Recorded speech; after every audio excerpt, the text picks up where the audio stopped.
All right, ladies and gentlemen, welcome once again to another episode of the Paranormal Portal. I'm your host, Brent Thomas, and you're stuck with me for about 2 hours, so I hope you're all ready. Hello, Gypsy over in Twitch. Good to see you. Thanks for stopping in over there and letting me know everything's working. Special hello to Mason Davis, who just popped in over on Rumble. He said, I usually have to watch the recorded episodes, but finally get to listen live. Well, congratulations. I'm glad you made it. Thank you for being here, and I hope you enjoy the live. It's just a fresh, unrehearsed version of what you're used to watching. Not that what you're watching otherwise is any different. It's the same thing, but you're just here in real time, and now I can say hello to you. So thanks for coming in. I'm glad it worked out for you to be here, and hello to everybody that's here. Sheldon's not going to be able to join us tonight. He's under the weather. He's got some chills and feeling a little bit funky, so he's just relaxing, doing the home thing. And he was home anyway when he's doing the shows, but he's doing the not being on camera thing. So I understand that completely. I've had to do that myself several times throughout the course of the show, but I try to be here as much as I can because this is a big part of my life, and you guys are a big part of my life as well. So, but good to see everybody. Stony Jackson, hey everyone, let's go. Amen, brother. Thanks for being here, Stony. Good to see you. Appreciate every one of you guys that's here. Thank you so much for coming in. Obviously, we got a lot to get to tonight, as usual. I was sent several things from like Rachel and stuff, and I didn't get a chance to check out those websites, but she's found some websites that might be a good source of some pretty cool stories for us. So I'm going to be looking into that. I meant to, but I just got overwhelmed the last couple of days. And I'm telling you, I don't know, are you guys, any of you guys as well? Because several people I know are also dealing with this. And I'm wondering if it's not just some kind of energetic biorhythm thing. Like maybe it's something that several of us are dealing with right now, but I'm having a hell of a time sleeping. Like I already have a tough time sleeping with any consistency, but I'm here to tell you that I'll be awake more at night than I am asleep. Just up and down and just can't get comfortable, feel really restless. I'm just curious if any of you out there are experiencing the same thing, because several people that I talk to are saying, yeah, I'm just sleeping like crap lately. And it's like, Oh my God, me too. And it really sucks because I feel like when I am awake, I feel really exhausted, but then when I'm sleeping, I don't feel like I'm really getting restless sleep. And I'm thinking of taking up drinking or something. No, I'm just kidding. I'm not thinking of that, but I am thinking of, what's going on. So is this anything you guys have been having trouble with? I have no problem sleeping at all. 420 says, okay. Off on from John. Fair enough. Crazy dreams from Paradox Fossils. Yeah, maybe it's the dreams. I don't remember my dreams, generally speaking. But Coors and Yukon, that might do it. Melatonin. No, I've tried melatonin Paradox, and I tried that years ago when I was having a similar kind of restlessness. And what had happened with me is it would make my body really tired, but my brain was still like, and I would just sit there in misery because I wanted to sleep, but my brain wouldn't let me. So I don't like melatonin. I've tried that, and it was a nightmare for me because I got stuck in that in-between state of not being able to sleep, but also not being able to get up at all. So I didn't like melatonin at all. Not me. I'm sleeping okay most nights. Good. I'm glad to hear it. I'm glad. Really, I remembered all my dreams. Love to dream. I just have never remembered dreams except the really profound ones where I think I've met, deceased loved ones and stuff like that, or really horrible ones where, obviously we all have nightmares, and those seem to stick out. But I don't know. Just to wonder if anybody had that as well, or if it was just me and a few people I talked to. It started putting me into sleep paralysis. Yeah, it was kind of that way. I mean, it wasn't really like I was locked in that state, wizard, but it was like I wasn't burning on all cylinders, and I wanted to sleep badly, but my mind was still like, wonder what the square root of 5 is. It's like, what? Now? Why now? Or you think about all the problems in your life. It's like, yeah, this is a great time to think about all that when I'm trying to sleep. It's like, man, just nuts. My mind goes crazy at night, I guess. Ashwagandha works great. That's something I've never tried. That might be it. So just thought I'd throw it out there to see if you guys could relate or if I'm just absolutely as bizarre as I probably am. And that's probably the case, honestly. But I never claim to be normal. In fact, I strive on not being normal. I think that's the way to be. Normal sucks. Just saying. But get some pills from your doctor. They don't, I don't know. I don't really like pharmaceuticals at all. I mean, I have to take some just for some regular health stuff, but I try not to take anything like pharmaceutical wise.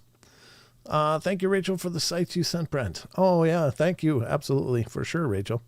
I appreciate it. And I'm sorry I didn't get to it, but I've just, I have been busy anyway, but yeah, I'm Abby normal. Yeah, what kind of brain did you give me? Her name was Abby. I love that. Young Frankenstein. Great show. Cannabis Indica. Yeah, maybe, but my smoking days are long over, I'm afraid. So anyway, yeah, I don't know. Just thought I'd throw it out there, but we're going to get to the news. We're going to get to, obviously I got a big batch of what the hell is that tonight that I want to go over. Some really interesting stuff, some really stupid stuff, and some in between. Maybe good, maybe bad. We'll see what you guys say. Hi, Laura Pruitt, stopping in to say hi and show my support, but I'm fixing to go live myself good. Go live myself. Oh, okay. Did you just come over here to farm, Laura? I hope you have a great show. But thanks for stopping in and saying hello. I appreciate that. Have good luck. Have fun. Love you, Rob. Who's Rob? It's all good, Brent. I hope they're news stories. Yeah, I'm sure they will be. Rachel. Thank you so much. Hello, Jill Decker. Hello, everybody. So far, let's do some shout outs quick. Big D's over in Rumble. Barbara Mora's over in Rumble. I'm over in Rumble as well. And so is Mason Davis, who is catching his first live show, actually live. That's cool. HB Girl to You is over there. And looks like Mason Davis says, a friend of mine swears by the gummies he takes. I'm guessing 421 or 420 is connected with that. Note, I don't use them. Yeah, I mean, I don't know. I mean, I don't have anything against that, of course. It's just, I tend to have quite a long delay after using anything like that. Like, it doesn't just it affects me for days after, and I just don't feel like I can get my life together right away after taking things. But not that I think natural remedies of all types are great. Don't get me wrong. Typo. Love typo. Yeah. No worries, Laura. I was just giving you a hard time. Great to see you. Thanks for stopping in. But anyway, let's get to some news, and then we'll see what the hell else we're getting to for sure. I don't even know. I'm kind of disorganized tonight, and I apologize in advance. I'm sure it'll all be fine. It'll all work out great. Remember, you guys are my co-hosts tonight, so if you've got something you want to talk about, some question you want to ask, feel free to put it in all capitals in the chat.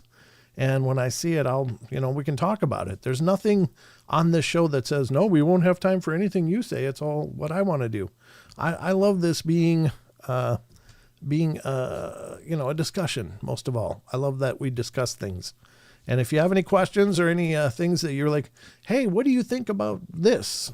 Let me know. I mean, I'll let you know what I think. Doesn't mean I'm right, but I'll let you know what I think. Greetings, paranormal freaks. I mean, peeps. Freaks might be right, too. I don't know. I'd rather be a freak. Freaks don't explode in microwaves. That's funny. All right. So let's get to the news and find out just what the hell's going on in the world. I hope you all are ready. I'm going to do my best to educate you on the happenings in the earth, whatever that means. I don't even know. Let's find out together. Time, ladies and gentlemen, for the news.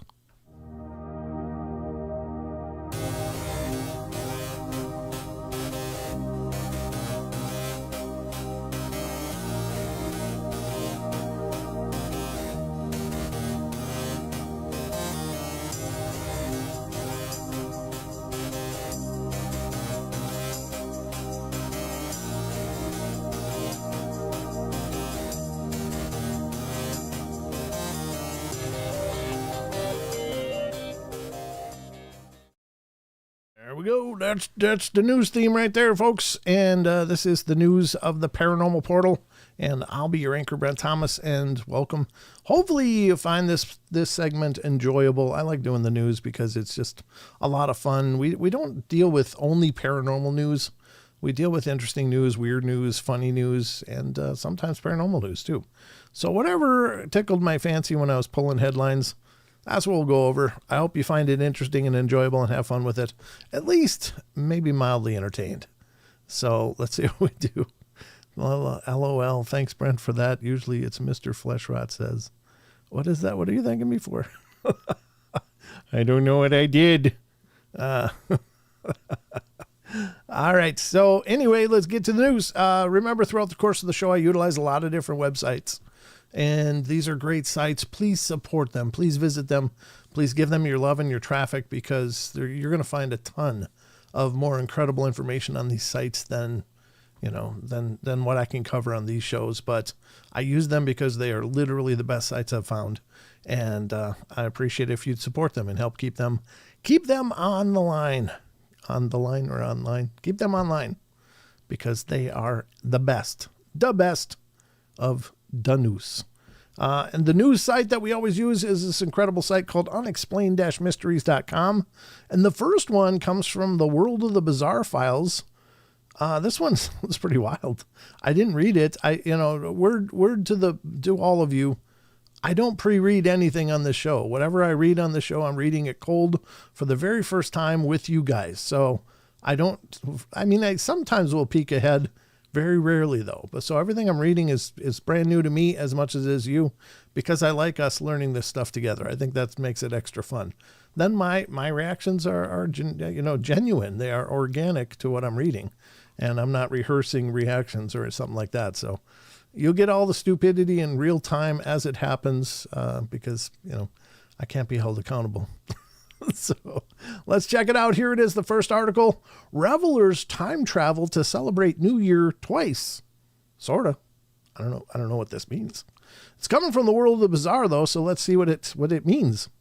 It said there is a way to experience the turning of the calendar more than once in a single night with a bit of time zone trickery.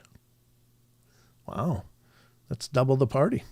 Time travel has been a staple of science fiction for years, but some people have managed to find a way to actually experience it for themselves, albeit in a rather different sense.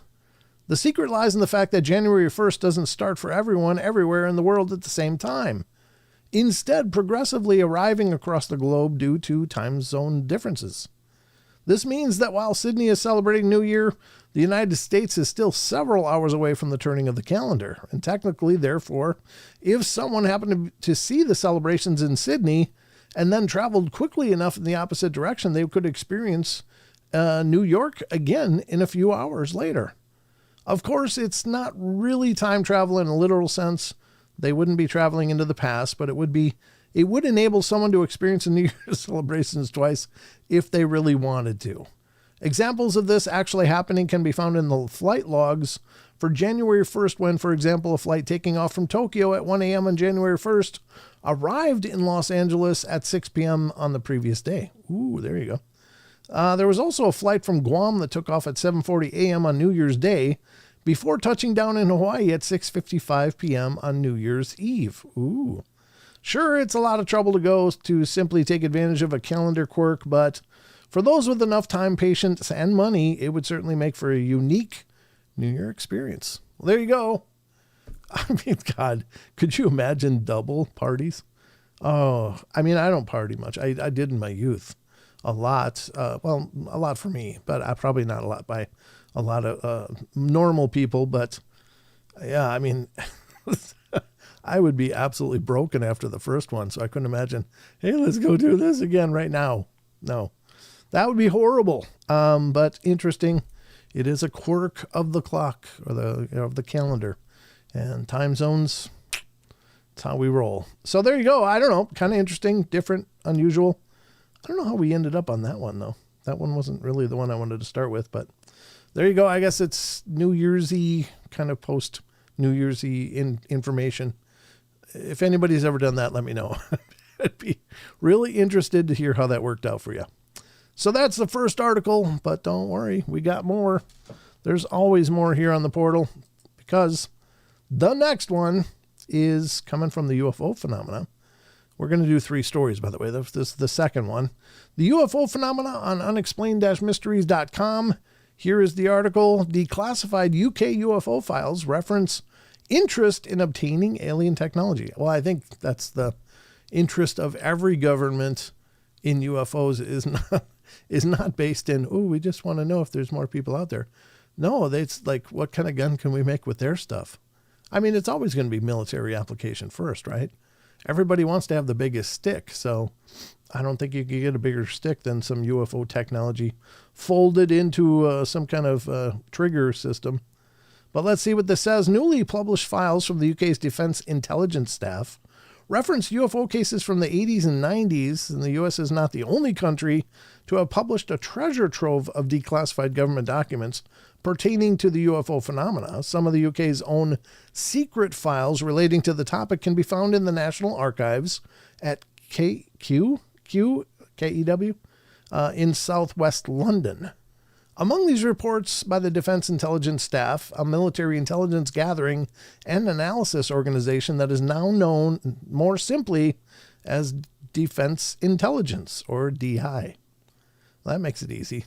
DI. I don't think I like that acronym anymore. Where do you work? DI. Jesus, just asking you. Back in the 1990s, there was a great deal of interest in the UFO phenomena and the possibility of obtaining extraterrestrial technology to further the country's own military goals. There it is, right there. Military goals. At the time, a spate of sightings of black triangular UFOs had attracted the organization's attention. A supplementary issue is the possibility of technology acquisition, one report from the Times states. UAPs do not appear to use conventional reaction propulsion. The Belgian Deltas, confirmed by the country's Ministry of Defense, hovered for long periods and accelerated quickly to supersonic speeds, outrunning F-16s. And if this represents real technology, perhaps it should be acquired. Yeah, it's not because they want the answers. They just want the weapons. That's not universally so. I'm sure even in government, there's people that really just want the answers. But it's always going to be motivated first by, can we put that on a missile? I mean, honestly, it is. It's just going to be the first consideration is, boy, I wonder if that would make a good gun, Another report also mentioned the infamous Rendlesham Forest UFO incident. In both Belgium and Rendlesham Forest cases, the UAP apparently did not use any conventional propulsion system and could hover as well as move at considerable speed, it stated. The French have always had an interest in this topic, and I'm aware that there is an informal intelligence grouping in the U.S. Some reports describe objects in terms of maneuver, speed, and shape, which lie beyond our engineering knowledge and that which could be reasonably expected from hostile powers. There is considerable difficulty, therefore, in assessing and prioritizing these reports sufficiently quickly to provide, where warranted, an active response. Yeah, I mean, they don't stick around. It's like, oh, there's a UFO in Rendlesham. Was it still there? No. It was gone like 3 minutes later. They don't just hang out. They're there, and then they're gone. Any future concerns, terrestrial or extraterrestrial, are likely to require national or international coordination responsive only within security alliances. As things stand, however, there is no evidence from the reports to suggest that the UK government could ever actually suggest that the UK government ever actually did manage to acquire any examples of extraterrestrial technology. So, according to those reports, there's no record of them finding any of them, but they were chasing, I guess, because they wanted the gun.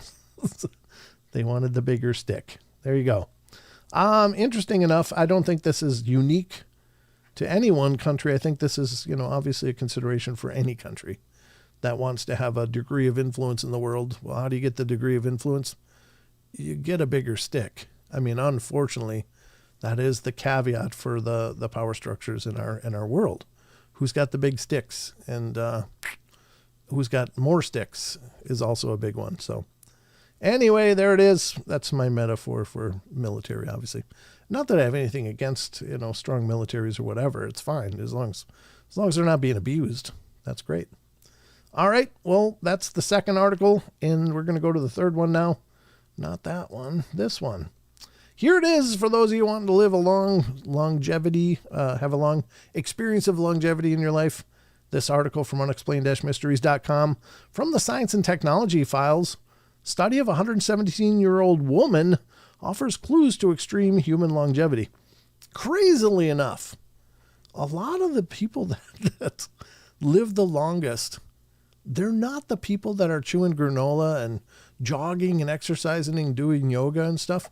I really think that longevity is absolutely based in their genetics somehow. It's just some genetic key or cue that's really working well for them, because I've known many, many people through the course of my life. I've been familiar with a lot of different esoteric circles throughout my journey, and I've known people that have done everything right as far as perfect nutrition, spirituality, energy, different modalities of health, different techniques of health, including, Eastern, Western, everything. And they've done everything right.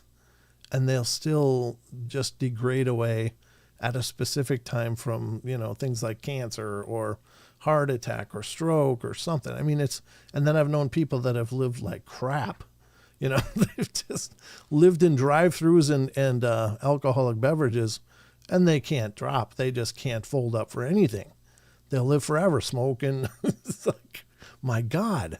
So I just don't know that we can just, adopt certain behaviors and expect that to be a key to longevity. I think it's just sewed into our genetics. And until we can manipulate that, we're probably not going to matter. You might have a good quality of life until the end because of living well, but the end just doesn't seem to matter. Like some of the people that practice the healthiest lifestyles get the most horrible cancers. And it's like, how? Why? They were doing everything right. So I don't know. But let's check this out and see what this one says. It is one of the oldest people to ever live was found to have possessed an abnormally young genome for her age. There you go. Again, I didn't pre-read this, but that's got to be key. It's like the telomeres or whatever on genomes. They get shorter and shorter and shorter as we grow, but I'm guessing hers remain pretty robust and pronounced. They didn't degrade normally like the rest of us. It says, born in 1907, Maria Branyas, an American Catalan who lived for 117 years and 168 days before her death in August 2024. Wow, God bless her. That's really cool. Was officially one of the oldest humans to ever live. But how is it that some people can live, often without any major health issues or signs of disease, for decades longer than others? To learn more, scientists in Spain have been exploring everything there is to know about Branyas' health based on blood, saliva, urine, stool samples she provided just prior to her death. Wow, it sounds like a great way to go out. She's like, oh, God. There's like test tubes everywhere, draining her life fluids. The researchers found that she was in remarkable good health for someone so old, with low levels of bad cholesterol, high levels of good cholesterol, a strong heart, excellent brain, and immune system function. In other words, her cells behaved like those of someone decades younger. Extreme human lifespan, exemplified by supercentenarians, presents a paradox in understanding aging despite advanced age. They maintain relatively good health, the scientists wrote.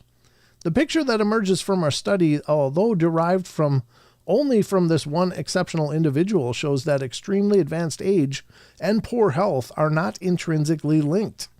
It's still unclear exactly why Branyas lived so long. While genetics are likely to have been a major factor, her Mediterranean diet is also likely to have benefited her as well.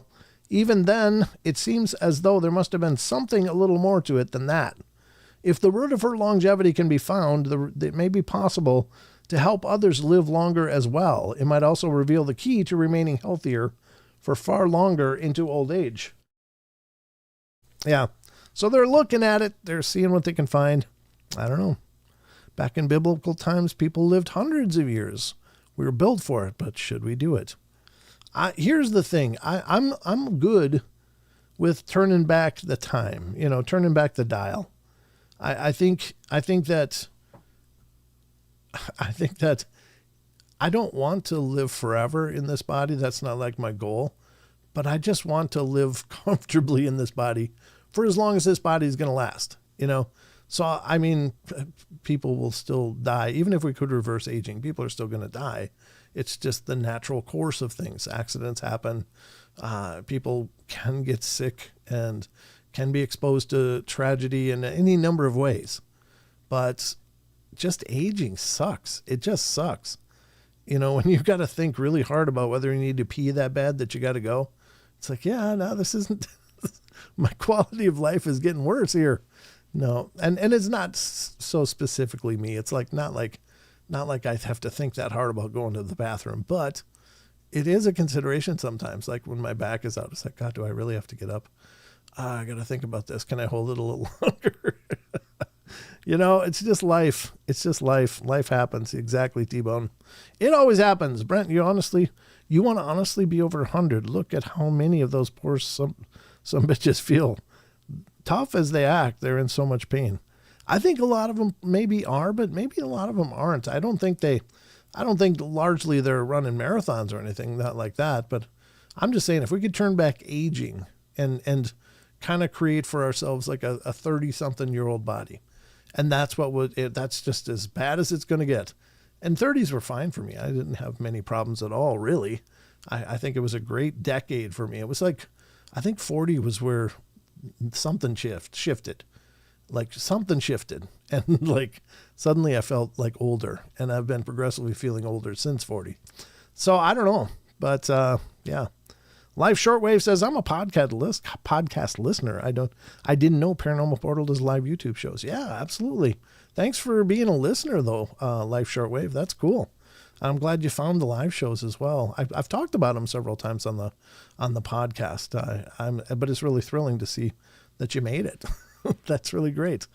welcome, and I hope you enjoy the live version. The live version is quite a bit different from the podcast. The podcasts are generally very interview based. Like I'll talk to somebody about some topic or experiences they've had, or talk about some specific topic and kind of dial into it. But the live shows are more of a variety show. We cover a lot of different stuff. So I hope you like this version of it as well. And please, if you do, get subscribed, recommend it to others. I'd appreciate it. I'd really like to see this grow. The podcast is doing pretty good, but I'd like to see the YouTube grow as well. And the Rumble and other platforms that we're streaming on as well. But it's great to meet you. Thank you for coming in, and thank you for your support. That's excellent. Very excellent. And you'll love the chat room here, by the way. These are the greatest people anywhere. These are the greatest chat communities on the internet. I'm willing to certify that personally. There's a lot of good shows out there with great chat rooms, don't get me wrong, but this is by and far my favorite, and it's not just because it's my show. These are just the greatest people. So anyway, that's kind of the breakdown of the news. I hope they figure out the aging stuff. I think it'd be fine to live a better quality of life for as long as that means. Not that we have to live hundreds of years. If we're supposed to, like somebody mentioned the biblical reference. I mean, Noah was, I think they were in like 900 and some years old or something like that, 700. I mean, they were old people, a lot older than we are. And now you look at somebody that reaches 100 years old.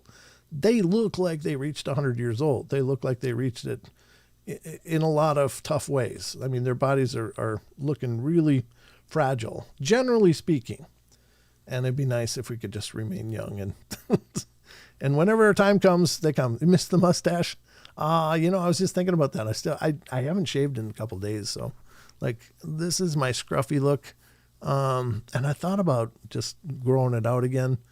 But I kind of like not having it, honestly. It's so much easier to maintain. I don't know. Maybe I'm just lazy. I'm not sure. But I appreciate your input on that, because I'm kind of curious whether the mustache is better or worse, or does it matter? So your votes count. Your votes count. So we're a bunch of paranormal nuts in here. Be forewarned. However, sometimes there are farther jokes. There's lots of dad humor in here, and some really good humor. Not that dad humor is bad. Somehow slimming. Oh, really? Do I look chunkier now that I got the mustache off? Ooh, I'm going to grow it back. Ooh, I'll be growing that back out next week. Oh, God. You're right, Elaine. There, it does come up a lot, oddly enough. Oddly enough, it does come up a lot. So, all right. But it's great to see all you guys. Thank you all for being here. I kind of quit doing the shout-outs, didn't I? I never did the YouTube shout-outs. I should probably do that. Let's get back to the rest of the show, and I'll do the YouTube shout-outs, redo the Rumble ones as well, and anyone else we can see. But, ladies and gentlemen, this has been a presentation of the Paranormal Portal News. Back to the rest of the show.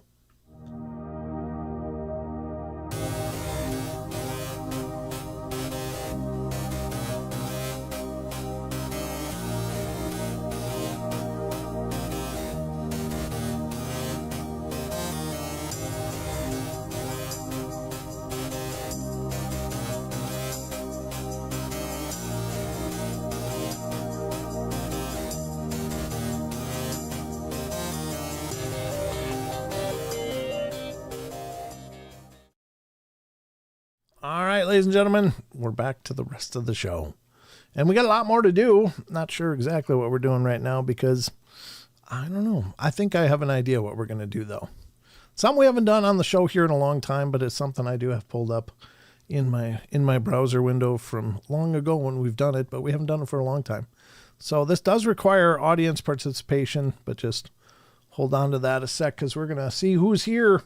Who's here in the chat? So if you're in the chat and you want to shout out, please type something so that, oops, I didn't want to do that yet. So that I see it, because it only populates the list for active chatters. If you're sitting there watching quietly, that's fine. You can do that, and that's no problem. But I won't know that you're here by name unless you type something. So type something in the chat, and that will populate my list for me. You guys are so funny. People type in something. Thank you. Rim shot.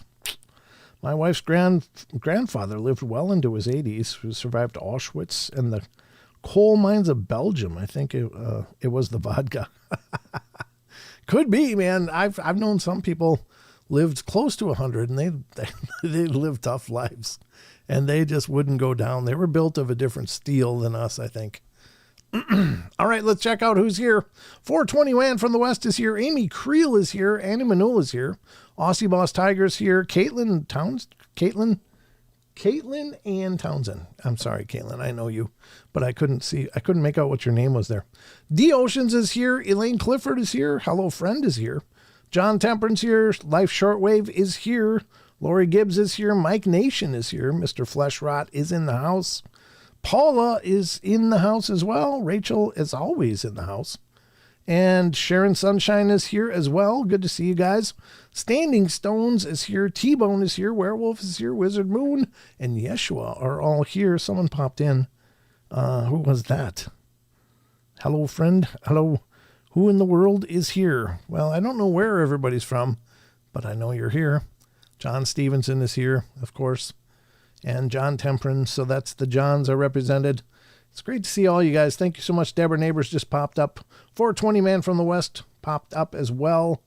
Good to see all of you. Thank you. And it's still more people are popping up. Who else popped up? Who is it? Low Country Recovery Massage. Oh, very cool. You and I need to talk, let me tell you. I've got a back problem that's been killing me lately. But truth be told, I am actually a certified massage therapist. I have been since I was 18 years old, but that was a lifetime ago. Unfortunately, it doesn't work real well on myself. Works great for other people that are having issues, but not so much me. But it's great to see you guys. Thank you. After all those years, I still wave at my phone when I get a shout out. That's sweet, Elaine. That's sweet. Very cool. I love everyone here and in the chat, but I got to say 420 is our gangster. Kind of true. Paranormal Portal brought to you by Brent, our fearless leader. Yeah, I was yelling. It's okay. Keep yelling. I can see him better that way when you yell. That is perfect. All right, my bad back's too. Getting x-rays on Monday, Wizard says. Oh, sorry, man. It's brutal. Low back problems are just the worst because it's the center of everything on our body. It's like everything revolves around the structure of your back. You know, everything other than maybe laying flat. And even then, it gets horribly uncomfortable if the position is a little wrong. So my heart goes out to you. I don't know. I've just been eating ibuprofen like Pez lately. But got to get through it. Yes, brutal. Absolutely. All right, so that's the shout-outs. Thank you all for being here and being a part of the journey. And if anyone else pops in, just please say hello, and I'll give you a shout-out if I see it. Again, any of you guys in the audience, you want to participate in the conversation, you want to ask a question, whatever, just put it all in capital letters. It doesn't have to even be on topic. Unless I'm reading an article or something, then I might just come back to it. But I will try to address any questions you guys have. Turmeric, curcumin, ginger, chaos, help my pain. Oh, really? I take turmeric pretty regularly. Not so much curcumin, but a lot of foods I eat are ginger infused. So that comes with having an Asian wife. She loves that ginger. I like it too. I can't complain. Obviously, I don't miss too many meals. I'm just saying. All right. Very cool. Welcome to the club. Club standing? What's the club standing? Oh, Standing Stones. Just retired. Oh, very good. Congratulations. Reaching retirement is a huge thing. Enjoy your life now. Enjoy doing whatever it is you want to do as much as you want to do it. You earned it. Tiger Balm takes pain away fast. Yeah, I've got Tiger Balm too. I've been using that for years. I used to teach martial arts, and that was one of the things my instructor showed me from Korea. He's a 7th degree black belt from Korea. Truly a grandmaster, a wonderful guy, but he swore by Tiger Balm. and one other one, I think it was Solapalanus or something like that. I don't remember the name, but they're similar. Both of them are similar. Ginger, turmeric, tea, Sasquatch tea. D Ocean says turmeric tea, Sasquatch tea. What is Sasquatch tea, D Oceans? I don't understand that. Very interesting. Very cool. All right. Well, I tell you what, Solanpas. That's what it was. Thank you. That's the name. I couldn't remember it. I just remember he had these pads. If he didn't have Tiger Balm, he had the Solanpas pads. Yeah. So they certainly warm everything up, and I like that. All right. So what we're going to do, I think it's something we haven't done for a long time here on the show, but I think this is kind of fun because, for me, as I got into this arena of the paranormal as a profession, as a pursuit, and doing shows, I learned a lot. And one of the things that I actually learned prior to doing the shows, but really blew my mind, was the widespread number of accounts and encounters with Bigfoot across North America.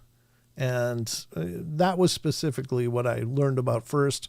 Years later, I came to learn about, other examples of it, like the Yowie and the Yeren and the Almas and the Woodwos and so many other names that people have given these creatures around the world.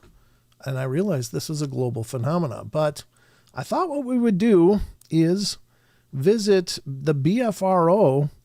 I know that some people are critical of the BFRO, but I'll tell you what, it's a great repository, and it has some really good postings of encounters. It's not comprehensive or exhaustive, but there's thousands of encounter reports on here.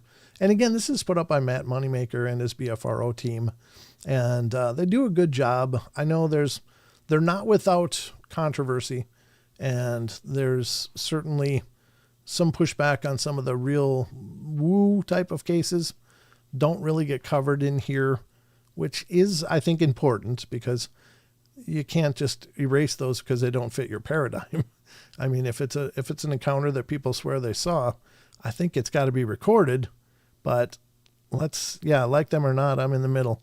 Exactly, me too. I like the BFRO because it is a repository of a lot of accounts, and I think that's very powerful. Power. I just kind of got stuck on power there for a minute. Oh, do you guys see on top of the white skull back here, that little cat head? Mrs. Portal made a little crocheted Anubis, my cat that passed away. So he's in here looking over the skull, in case you're seeing that cat head back there with the pumpkin on one of his ears, because it was around Halloween she made him. But I put him in the studio here because he was just such an amazing cat. And he wouldn't stay in here during the shows real much, but he would be in here all throughout the day on and off with me. So he's still here. So that's my little Anubis back there watching over the show. The ghost box has been really quiet tonight. The ghost radar, I just realized that it hasn't done anything all night. I like that it doesn't, though, because if it did stuff all the time, I'd be like, well, obviously it's just a quirky thing, that it's picking up something, and it could be a car starting outside or something. You never know. But the fact that we can go whole nights and weeks without it doing much, and then all of a sudden some nights it'll just go crazy. I find that really cool, that the ghost radar is not just firing off and doing all kinds of crazy stuff all the time. I think it lends credibility to it. Hello, Ra. Good to see you, brother. Exploring the Ka with Ra Castaldo. Should check him out, too, if you want some interesting stories and experiences and insights. Who is Bobo and Matt? They're Bobo Fay, James Fay, and Matt Moneymaker. Cliff, Brockman, and Renee all had the show Finding Bigfoot. But I think that must be who you're talking about. But anyway, they're great guys. I've had Bobo on the show before. He was a lot of fun, and he's appeared on Sasquatch Chronicles several times as well. Not had Cliff on. Cliff is a little tougher to track down. He's very busy with his museum and all the other things he's doing. So, but I'd like to talk to Cliff too. Cliff is exhaustingly clinical. I will say that. And that's not a criticism. I mean, the guy just really is dialed into his idea of what this phenomena is, and he can throw facts and ideas at you all day long, case studies. The guy is really, really brilliant. But James Bobo Fay is really brilliant too. A lot of people think he's very, very much like the, hey, surfer dude, that kind of thing. That guy is smarter than hell. I mean, he really is. Bobo is incredibly intelligent. I just really, Wes did a show with him, Bobo and Tony Merkel, and he did a trivia challenge, just taking like Trivial Pursuit cards and just going through them. Bobo, he said he had to stop recording several times because Bobo would answer the questions before Wes even got done reading, or he would answer it before Wes got done reading the question. And Wes said he had to stop and say, well, you got to let me finish the question. I mean, he just nailed. And Tony's a smart guy too. Tony Merkel's smart, but man, Bobo schooled everybody on that show. And he did another one with another guy. I can't remember who else, but Bobo schooled that guy too. Wes asked me if I'd be willing to do it one time. And I was like, yeah, I'll do it. I don't care. But I don't expect to win because Bobo is just brilliant. That guy is really intelligent. So don't let his aloofness fool you. He's brilliant. I remember seeing Bobo on TV shows long before Finding Bigfoot, because he'd appear on like Monster Quest and other shows. And he wasn't doing the aloof thing. He was doing the dialed in, just talking factual, because he only had clips. And man, the things he spit out were like, wow, this guy's really smart. So at any rate, we're going to look at the BFRO. So Bigfoot is an investigator. Bigfoot is an investigator from somewhere else, and they are sent to study and understand the flow of nature. I think they are given the most camouflage and alpha dominant body to ensure safety. Yeah, I mean that's an interesting take. I don't know. It's certainly, the thing is there's no wrong answers, right? We just don't know what they are. So your idea, Life Shortwave, is just as valid as me saying no. They're an undiscovered hominid, somehow survived the ice ages and all of the different catastrophes through history. That they're still there, but both ideas are just as valid. So yeah, I mean, you could be right. And I'm not saying that they aren't what you're saying they are. I don't know what they are, but I like to reinforce the idea that everybody's idea is just as valid as anyone else's. We just don't know what these things are. But what I want you guys to do, if you don't mind, is, I don't want it the 2026. I just want all of them reports. Here we go. I want you to give me a state that you want me to look at. We'll just do this for a while. If whatever your state you're in, if you want to check it out, I can only do, on this one, I can only do the 50 states. I think there is a Canada as well on here that we could maybe look at, but let's keep it to the 50 U.S. states for now. Give me a state you'd like me to look into, and we'll look for some great reports. If you know the county, that would help too. Pennsylvania came up first from Hello Friend, so we'll look at that one first. Florida's got a ton of sightings too, both Pennsylvania and Florida. Louisiana, I think, has a pretty good share. New Jersey from Aussie Boss Tiger. Okay, well, let's start with Pennsylvania here. Check out some Pennsylvania, a count or two from Pennsylvania. All right, we're going to do this. All right, do you have a county in Pennsylvania that you'd like to discuss? Here it is, the BFRO page. I think I'm going to move me down a little bit. Nope, that's not the right one. This one. Try to make me a little bit bigger because I look like a little zit up there in the corner. I might have to resize myself again, but all right. So do you have hello friend, do you have a county or no? We can just pick the most Northeast Pennsylvania has everything. Luzerne County, John Temperance says. All right, let's check out Luzerne. There's only one report in here from Luzerne on the BFRO. And we'll check out another county as well, but first we'll check out Luzerne. Let's see what it is. It's a Class B from March 2016. The year is 2016 from the spring. The date is 22nd of March. Pennsylvania, Luzerne County. It says, observed last year, 2015, I saw this animal. Let me blow this up a little bit. Jesus. It's dinky. There we go. Yeah, that's okay.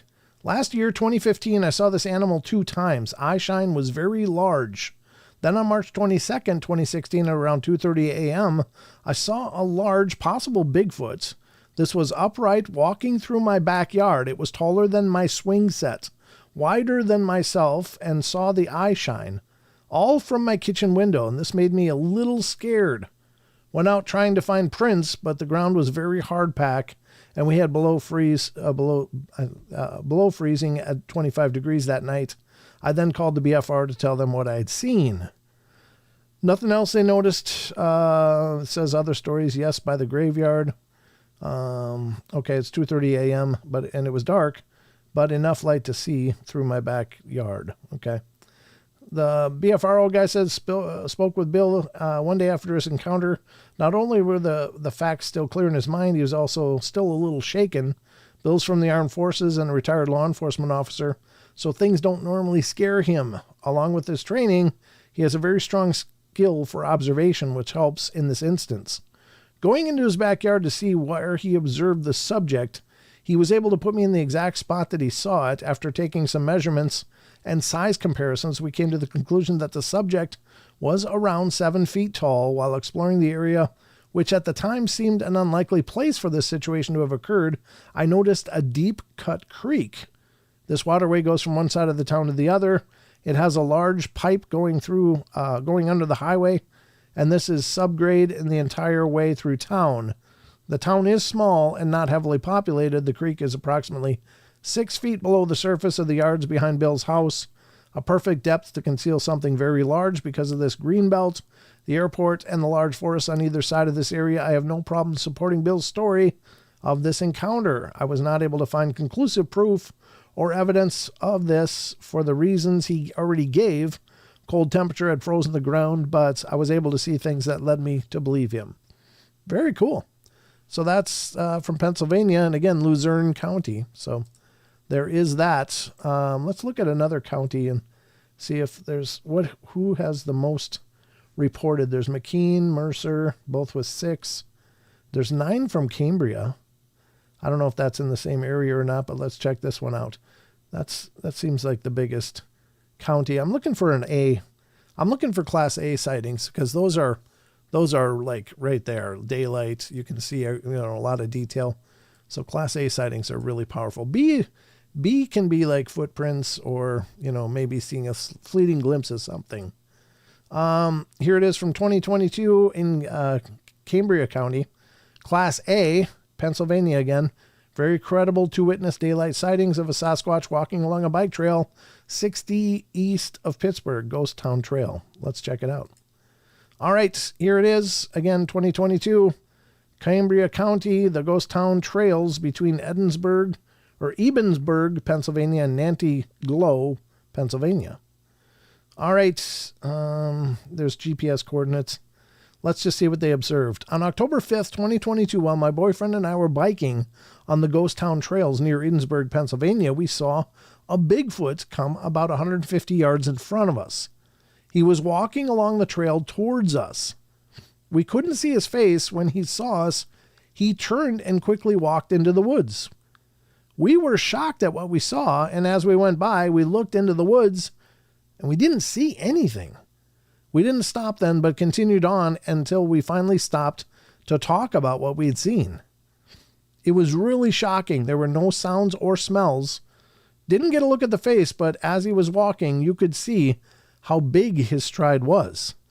There was a huge space between his legs. And on the way back, we stopped and looked around for prints, but marks, but didn't see anything. The leaves were really heavy and there was blowing all over. The sighting was between Ebensburg, Pennsylvania, and Nanty Glo, Pennsylvania. We thought this was once in a lifetime thing and thought it was so cool. Yes, Bigfoot does exist.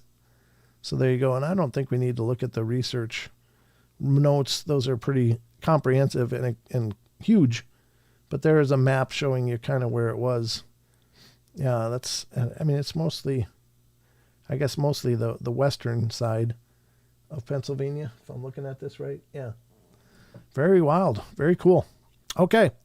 We had a lot of other states. Jesus, you guys are going crazy with states. Spit out your states again so I don't have to rush up again. Keep scrolling up looking. Brent, how about Whitehall, New York? All right, let's check that out, Ra. Let's go to Whitehall, New York. Let's go to New York. New York City. Get a rope. Let's see. This is still Pennsylvania. Let's get out of there. All right, New York. New York. Where is that? I gotta know my alphabet. That helps. I don't use my alphabet much anymore. What did you say? What was the? Damn it! Where is it? I forgot this place. Whitehall, you said, right? Whitehall. Is that a town though, or is that a county? I need a county, Ra. Give me a county, or we'll just pick one. Here's Essex County, New York. New York, rather. Let's look at Essex County and see what that looks like. All right. We're looking for Class A mostly. Those are the most fun to read for me. 2022, again. 2022 was kind of a hot month for Class A's, it looks like. 2010. And you can see the levels. 1996 all the way to 1989 and 93. Looks like the earliest ones. Well, let's check out the most recent and see what this one says. Let's see what it says. All right, 2022, summer, month of May. Good month. And the date was the 30th, New York, Essex County. The witness cannot precisely pinpoint the spots. The figure was standing but close to the spots, give or take 100 feet. All right, so they got actually coordinates there, so you can look it up on the map. Google or something, but here we go. 3:20 in the afternoon this date, driving east on Dugway Road in Chesterfield, New York, Essex County. Sunny weather, road is shady in spots, and observed a tall and black Sasquatch standing on the left side of the road next to a large white pine, possibly 300 feet ahead of my car. I said to myself, what the hell? And it was gone down the hill. I stopped, got out, and searched for prints or maybe catch a smell, but I found nothing. I smelled nothing. Clocked mileage to next road intersection with the Algar Lake Road to be 1+ mile. Went back and scouted around a little more, but did not find anything that I can report. Also noticed the creature bolted so fast downslope towards the Ausable River through heavy woods, sighting only lasted a few seconds. No other witnesses. Other stories not here, but have followed reports in Port Henry, Ticonderoga area for some years ago. Time and conditions were 3:20 p.m. It was a paved road, so there you go. Don't know how big it was unless that gets discussed in the report, but it kind of gives you an idea in New York where this area is. I mean, it's way up there, and a lot of us think New York. We're like, oh, New York City. You think of this urban sprawl, but upstate New York is just incredibly wooded and beautiful, beautiful country. So it's incredibly squatchy, I guess. Squatchy. Type your state request in all caps. Yeah, please, in all caps. That would be great. So there you go. Next comes Sharon Sunshine. I'm just doing it as I can see it, guys. I know you guys have been typing a lot of places, and I'm doing my best to get to them, but none of this is quick. So let me get back to here. Is it here? No, back one more. All right, what did Sharon Sunshine say? Type your request. Where is it? Okay, Alaqua County, Florida. All right, let's check out Florida. Yeah, Florida is a hotbed. There's tons of sightings coming from Florida. And again, this is a great resource. If you're looking around for reports, check out the BFRO.net, guys. It's a great...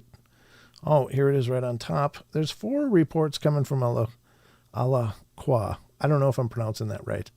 Is it Alachua or Alakua? I'm not sure. All right, let's check it out. What it is. Class B from 2012 looks like the most recent sighting on the BFRO. That doesn't mean there's other repositories for reports out there, so this is just the BFRO. But their most recent sighting that they recorded was from 2012, and it could have been more recently filed, but the person may just go, oh, by the way, back in 2012, this happened. so it gets registered as such in their database. It's Class B. What happened? It says, I was riding my mountain bike in the forest. I'd been climbing a while, so I pulled off the trail just to rest, and that's when I looked down and seen these huge footprints that appeared to be barefoot. I took pictures. I wear an 8.5 woman shoe, and these look to be about a 17. It was also off the trail, which made me think that it was even odder. They use otter, which sounds funny in my mouth. So anyway, I did hear stomping noise out there, which I believe there were wild boar in the distance. And there was a time later that I smelled something nasty. I never saw anything, but those prints freaked me out a little bit. Yeah, that's pretty crazy. Just to know that it was right there. It was right there. And it's probably still right around you if it looks real fresh. So here's the print, I guess. Yeah, I mean, it does look like a print. You can definitely see. This would be the mid-tarsal hinge here, where as it stepped, this part of the foot stays down, this part goes up, and this is the pile of debris that would have been probably kicked back when it made its stride.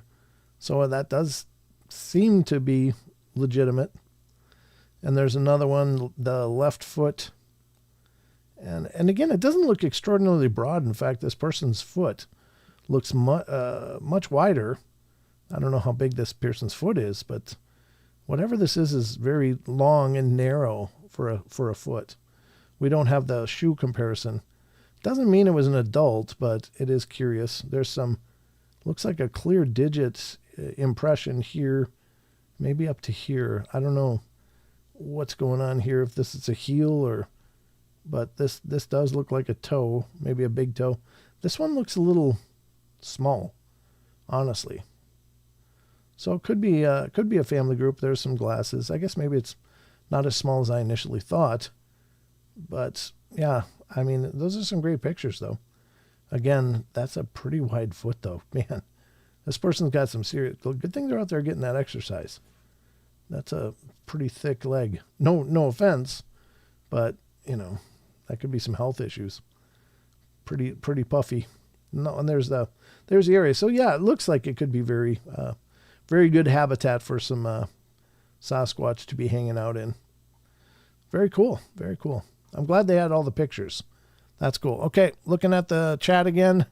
Port Orchard, Washington from Lori Gibbs. Mr. Fleshrot said Howell County, Missouri. MO is Missouri, right? I always get confused between Missouri and Montana. I don't know. Is MO Missouri or Montana? I think it's Missouri. I'm going to go for Missouri and we'll find out if I'm right. Let me close this. Missouri. Okay. Oh, I didn't mean to do that. I guess I can, but I want to do it like this. I think this is MO. We'll see if there's a Howell County here. Check that out first. Howell.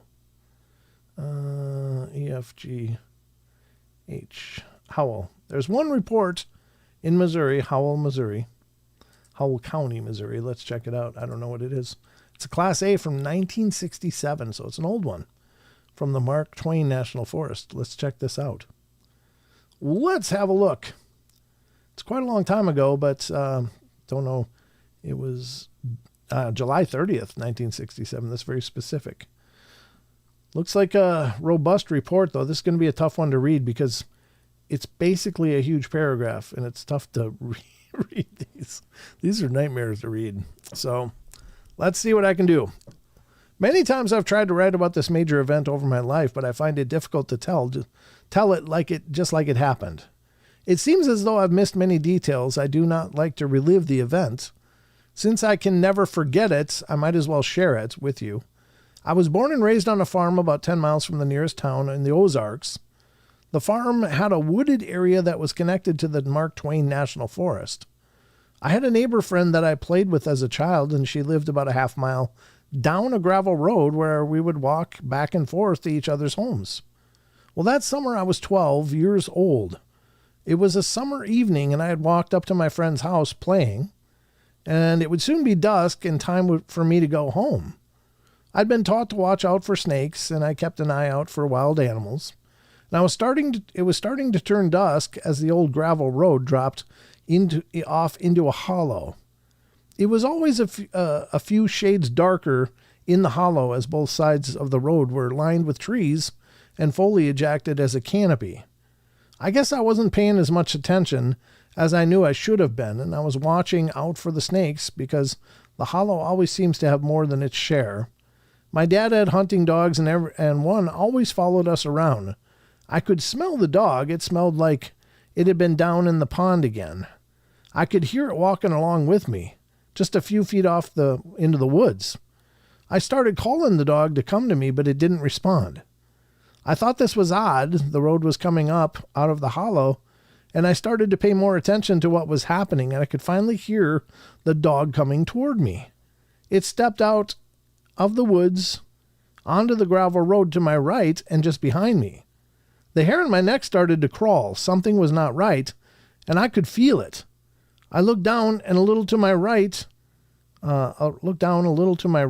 expecting to see the dog, and all I saw was two huge, hairy feet.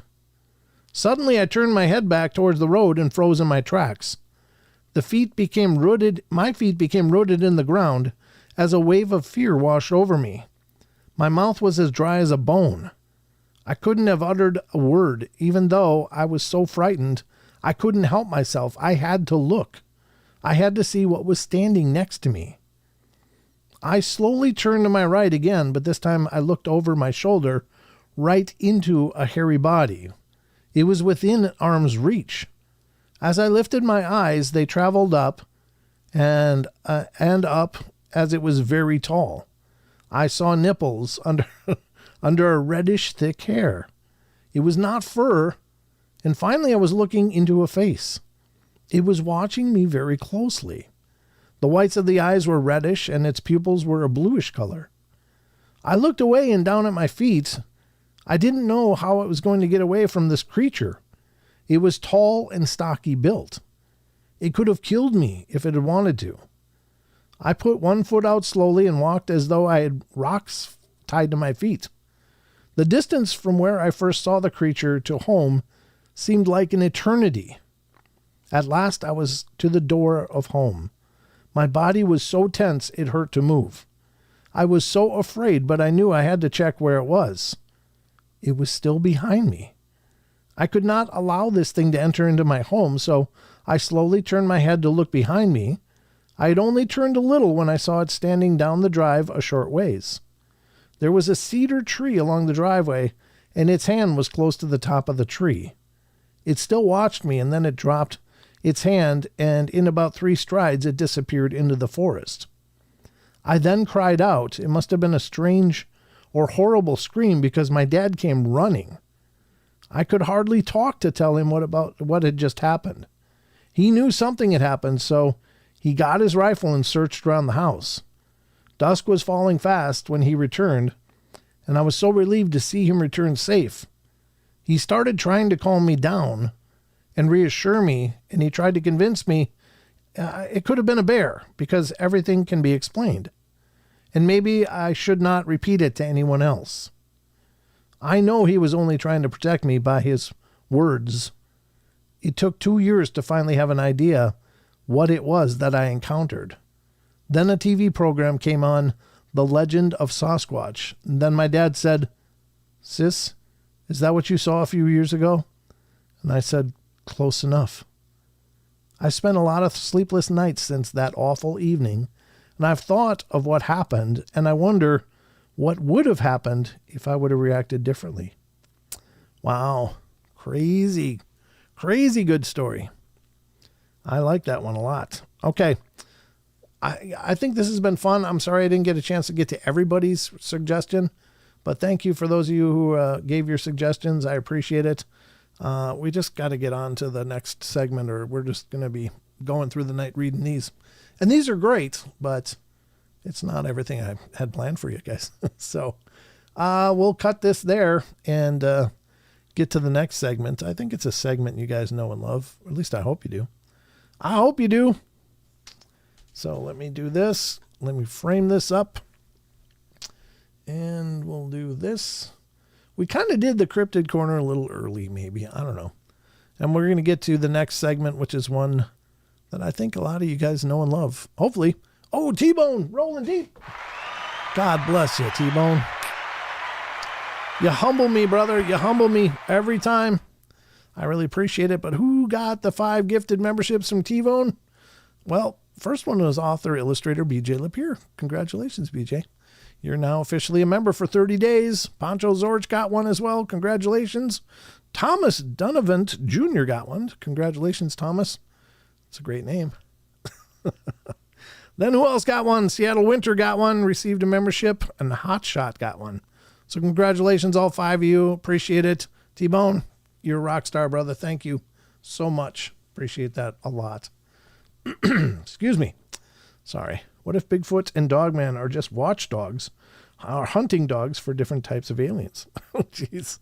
Kind of like the Predator thing where they had all these different kind of dogs. Yeah, I remember that one where they're on the different planet and they had weird dogs. Yeah, that'd be a creepy thought. What if? I mean, God, anything's possible. It makes you wonder. We don't know what they are. We don't know what they're doing. A lot of different ideas out there. They're the sentinels, the wisdom, the wise elders of the forest. They're the caretakers of the wild places. They are the guardians of sacred spaces. They're also relict hominids or creatures of a bygone era that somehow survived. They are something from another dimension. They are a lot of things, a lot of ideas of what these cryptids are. We just don't know. And nobody knows. A lot of people will tell you exactly what they are, and they'll tell you that they're exactly sure what they are. And I appreciate their conviction, but honestly, they don't know either. We just don't know. The jury's still out. I'd love to think that they're the wise forest elders. I think, generally speaking, they're very benign and maybe I wouldn't say benevolent, but they are very, very patient. They don't go out of their way to raise hell and hurt people or things, usually. I think it does happen, though. There's plenty of First Nation legends and stories and of going to battle with these things, of having them raid their villages and people disappearing, children and women disappearing, never to be seen again. And I don't think you can dismiss that outright just because it doesn't fit a narrative. I mean, we don't know what they are. Maybe there are a lot of different things. Maybe some of them are the forest elders, and maybe some of them are nightmares of the dark places. Who knows? But just always advise caution. We just don't know. That's just my 2 cents for whatever that's worth. Nothing but trouble eventually. Yeah. Seems to be. They are intelligent, the ocean says. Yeah, they seem to be intelligent. I don't disagree with that at all. I think so. Yeshua says they're like the Ents. Yeah, maybe. Maybe. They used to think Bigfoot was the missing link. Yeah, they some people still suggest that could be true. I did pull up something that we're going to discuss in this next segment that I thought was pretty interesting and might show us a little glimpse of what might have happened in our ancient family trees of the hominoids, Homo erectus, sapien branches. So let's get to that now. It's time, ladies and gentlemen, for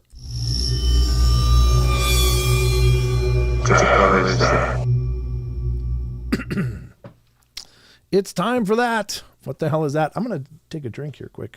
If you don't mind, get a little dry when I'm just reading, and it's winter. Winter is a dry air. Not a big fan. I should be someplace tropical. I really should. I don't know why I'm not.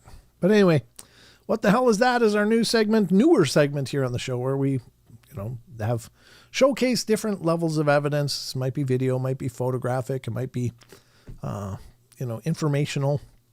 But this is something that you guys, usually I ask you to vote on. Some of them I won't because it's not something that requires voting or, no feedback really necessary. It kind of is what it is, and either you believe it or you don't. But it's not necessarily a voting thing. But we're going to get to this. Now, the first one I want to show you is, let me frame this right, first of all. Oh, yeah, there it is in there. I got to frame up this window so I can slide it over to the other monitor. My main monitor is pretty big, and I have 2 smaller monitors off to each side. And they're all different sizes. So they don't always fit just right, but I'll do my best to make everything fit. All right. This first one, I just included not necessarily as a voting item, but just something that I thought was interesting because this is a scientific first as far as discovery is concerned. And I thought it was interesting. And again, it might give us a glimpse into what happened to some of these branches of the human tree that seem to have just disappeared or fallen off. Well, maybe not. Maybe not. There is substantial evidence to show that at least Neanderthals seem to breed with us. And there's segments of our population which have still to this day a pretty good percentage of Neanderthal DNA mixed in with everything else. So maybe they didn't really disappear. Maybe they just became us in some really long drawn out cohabitating mating way. Maybe it was a peaceful thing and had to do with love or whatever, but maybe it was horrible. I don't know. But at any rate, this is kind of interesting. Let's see what you think of this. Here it is. The article is not really an article, but it's coming from Ancient History Revealed or Revived. Ancient History Revived on Facebook. I guess my face is kind of in the way here. Let me move my... Whoops, wrong one. Damn it. I did it again. Let me do it this way. I'm going to move me over here and make my head a little bit smaller. There we go. All right, here's the picture. It's an artist rendition based on remains, I guess. But it says Denny lived around 90,000 years ago and is the only known human with parents from two different human species. Her remains were discovered in Denisova cave in Serbia. DNA analysis revealed the mother was a Neanderthal and her father was a Denisovan, proving that the different human species didn't just coexist, they interbred.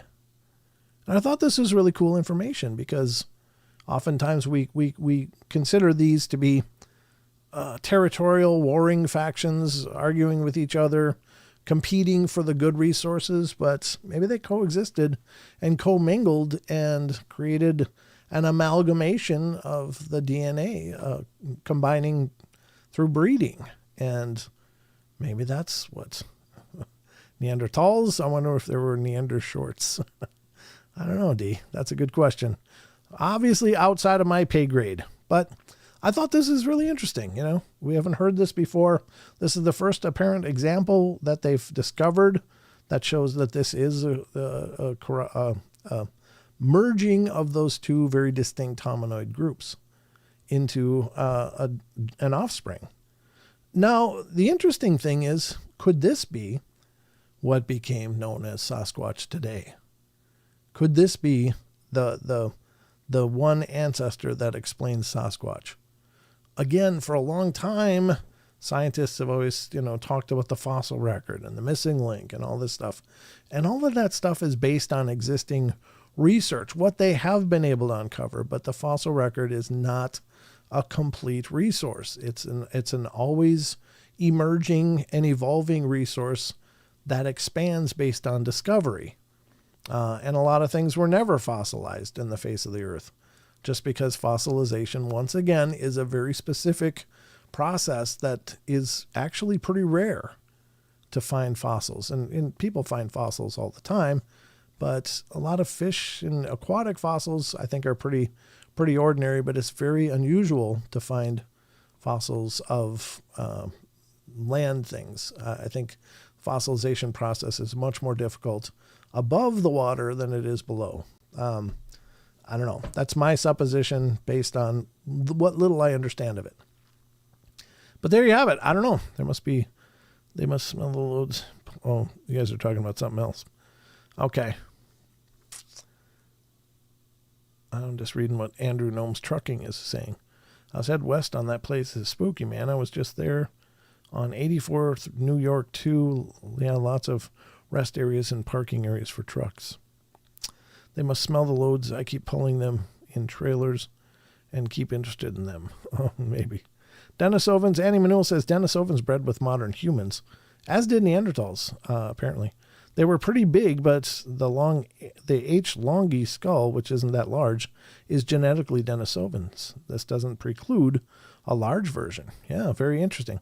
I just think that, again, we don't have the answers. We don't even have enough of the framework to make any real solid judgment calls. We can only base it on our very limited understanding, but it's the hubris of science to suggest no because we said so, because we haven't found that before, so no, that can't be possible. Well, it could be, and it probably is. So that's my position on this. I just wanted to share that with you because that's a new discovery. What the hell is that? Well, what the hell does that mean? I don't know, but it might mean something very profound that we'll uncover in the near future or distant future. Who knows? But cool information. All right, let's go to the next one. This one is a weird reflection. This is an image, and I'll try to blow it up a little more here, just so you can get as big a picture as possible. I'm going to slide it over to the side here so you can get more of it. This is from Paranormal Sightings Hub on Facebook. Check out their group. That's a cool thing that they're posting these kind of things as well. So they are kind of zeroing in on the fact that this guy in their mirror is this guy right here, but there appears to be two faces here. So could that potentially be some form of captured spirit images captured on that image? I'm kind of curious what you guys will say. I'll give you my feedback on it after we hear what you guys think. I'm just wondering what you guys will think. So if you think this is a great example of spirit photography and capturing some photobombing going on in that reflection, give me a 1 in the chat. Give me a 1 in the chat if you think it is.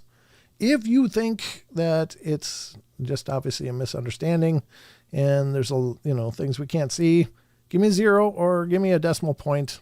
Like you're halfway there, 0.5. If you're 3/4 of the way, yeah, that might be very real. 0.75, whatever. Just time to vote. Sharon Sunshine's first up with a 0. 0.5 from Yeshua. Barbara says 0.5 over in Rumble.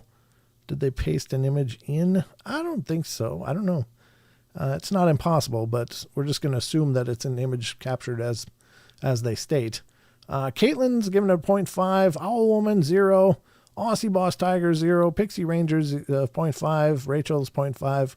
0.5 from John Stevenson. Annie Manul, 0. T-Bones, 0.5. And Wizard Moon, 0.5. 0.5 from 420 Men from the West. Karen Alberding, 0. Standing Stones, 0.5. And 0.5 from Shell Bell. And 0.5 we don't see behind him. Yeah, that's a good take. Carjuice has given it a 0 over in Rumble. Justin Goodearth is not voted. And I haven't seen anything from Big D.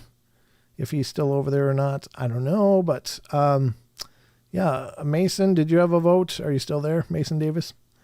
I'd like to see what you think. Heart Flower of Light is giving this one a 0. Okay. Yeah, I think here's the problem I have, and it's basically the same thing D just pointed out. This, we only have up to here. We don't really... 0. Oh my God, the ghost box voted 0. Whoa. Oh my God, that's awesome. The ghost box spit out 0, folks. Excellent. Oh, that's very cool.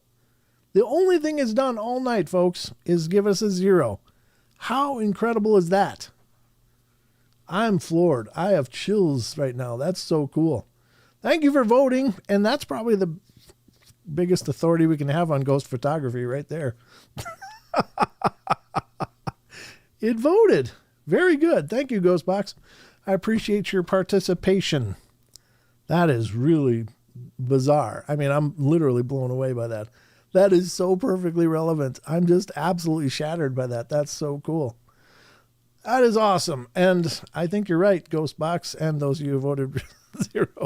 We just don't see what's going on behind this guy. So it's an angled reflection. The person's at the angle taking the photo this direction, and it's kind of giving us the reflection of whatever's over here beyond him. We don't know what's over here. This could be a clock on the wall. It could be some knitted, decoration. So does it look like it could be a face? Vaguely. This one definitely looks like it could be a face, but we don't know what anything is over here. So there's just nothing to go on for us to go, yes, this is ghost photography, in my opinion. And it doesn't make me right, but this is what I'm seeing. This is how I would evaluate it as an investigator. It's like, well, could it be? Sure. I mean, it could be. At least this one. I'm not so convinced this one would be, but I just think this person is back, probably just out of frame, and it's just not enough to go on. That is so cool that it said 0. Wow. Perfect. Well, I'll look forward to more votes from you, Ghostbox, as we go through this.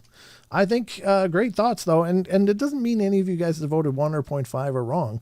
You could be. I mean, it could be legitimately, at least some of it could be legitimately a spirit capture, but there's just so many questions, and there's not enough for us to really evaluate what's going on in this frame with any certainty, enough to certify it, at least, in my opinion. So great input. Thank you, guys. Let's go to the next one. This is a UFO one. This one's kind of I don't know how long this one is. It comes from the Disclosure Party, and it's a UFO that was apparently captured.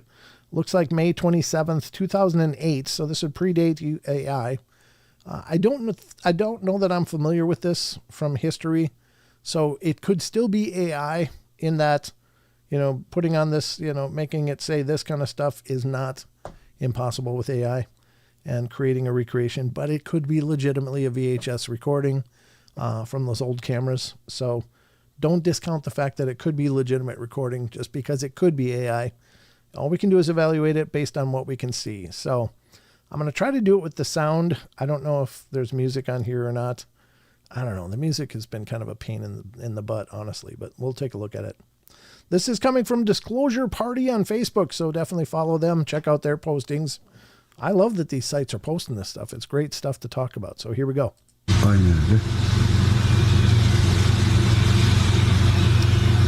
Aynen o tam aynı altında denize yakın.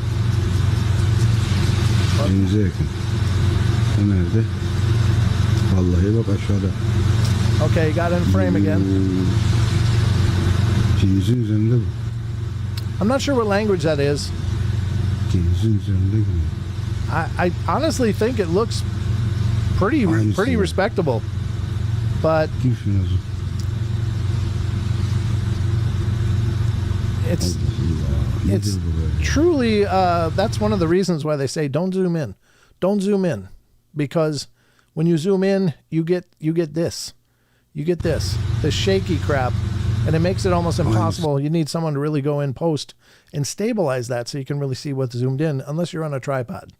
If you're on a tripod, you can zoom in all day long, but with your hand, you're going to get motion like this. So it does look organic. It looks like generally what I would expect from a handheld recording. But let's keep watching.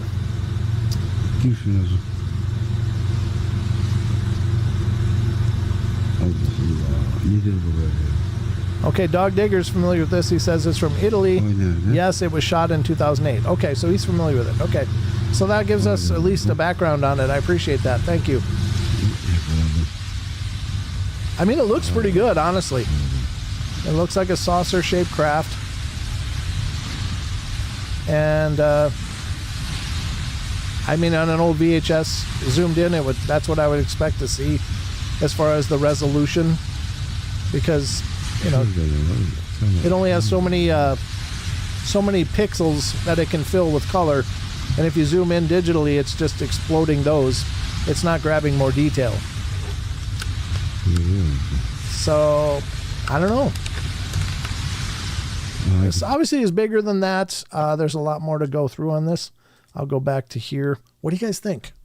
Does this look like evidence to you? Holy mackerel, we got some votes already. You guys are voting pretty quick. All right. Yeah, I think this is a good video. All right, so looks like one of the best. One of the best.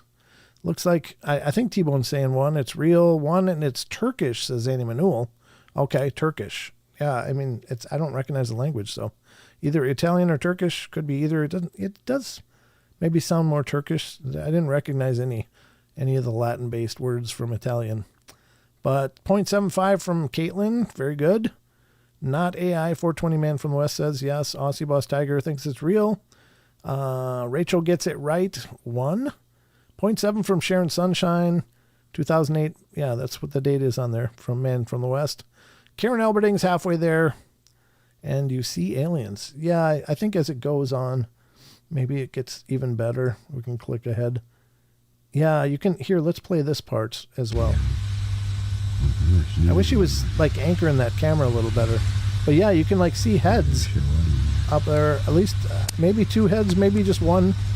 Again, it's got to be stabilized. But yeah, this is a very... Okay. So Yeshua's all in on this one. Yeah. And this is Andrew Gnomes Trucking. Very cool. 100% great. T-Bone says. It says Turkey at the bottom. Oh, does it? Yeah, it does. You're right. Yep.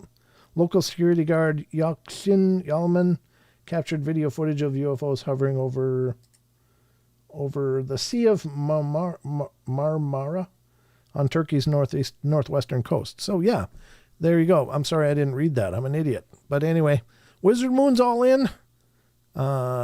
D Oceans is all in. John Stevenson's all in. Yep. Thank you for that, Karen. I don't know why I didn't look. Kedstar's all in on this one. 0.5 on this one too from Shellbell. 1 from Aussie Boss Tiger. Old woman saying she doesn't know. That's fair enough. Heart Flower of Light is giving this one 1 too, so that's legit. 0.82 from John Temprin. The fact that it turned is good. Yeah, that is pretty convincing. Yep. So what do we got over on Rumble? Let's see. We got Barbara Mora again said 1. Car Juice is giving it a 1. Big D giving it a 0.5. Justin Goodhurst giving it a 1. Shot off the coast, if I remember correctly. Yeah, I guess it was Turkey, though. But yeah, I mean, thanks. I appreciate that. Giving us some background on it. I really appreciate that. So I love the fact that you guys can provide background on some of this stuff.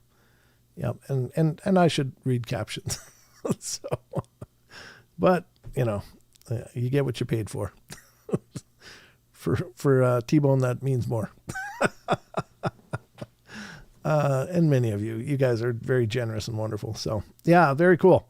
I like this one. I think it's probably pretty legitimate, honestly. I really do. I like it. All right, we're going to go to YouTube for the next one. This is a YouTube clip from the Haunted Side, and I like this guy's channel. They do investigation videos as well, but he's been starting to do these reaction videos, and I like these because he's... Oh, no voting, but now you're just going to show up somewhere. I don't know where you showed up, but that means that there's a presence detected in the room using the radar portion of it, which utilizes a magnetometer, which can detect electromagnetic variances. And when it makes the hissing noise like that, it's supposed to be a really strong, energetic presence. So, I don't know. Maybe that's the one that voted. Didn't vote, though. Just making noise. All right, let's check out this one. I think this is really bizarre. I don't know. I'm not a meteorologist. I don't have any idea of what kind of phenomena this could be. It does look really creepy, though. It looks really creepy. So we'll watch at least part of this. Maybe we'll watch all of it. I don't know what he has for music on these things. I have to be careful. But let's take a listen to what this is. This isn't what it looks like. This guy was just filming these two people fishing in the Arctic when he realized those weren't people, and he was actually on an airplane watching the clouds. 2 figures appear to be standing in the middle of the sky, but some people think it's just an illusion, while others think that something else is going on. That's a little creepy. It is. I mean, how do you explain that? Just these humanoid shapes. Like they're standing up there, just walking around like it's a snowfield. If you happen to be a pilot and you know exactly what it is, let me know in the comments. This isn't what it looks like. So I'm going to let it keep playing, but I'm going to take out the sound.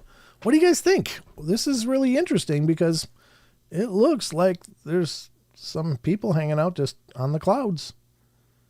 They're not really moving. They're pretty stationary. Like there's some kind of weird updraft or what? I mean, it's just very specific updrafts, though, which I find very interesting, considering the rest of the cloud field is very, very, very flat. And so what would create those very specific disturbances to push up a burst of cloud like that in very isolated places.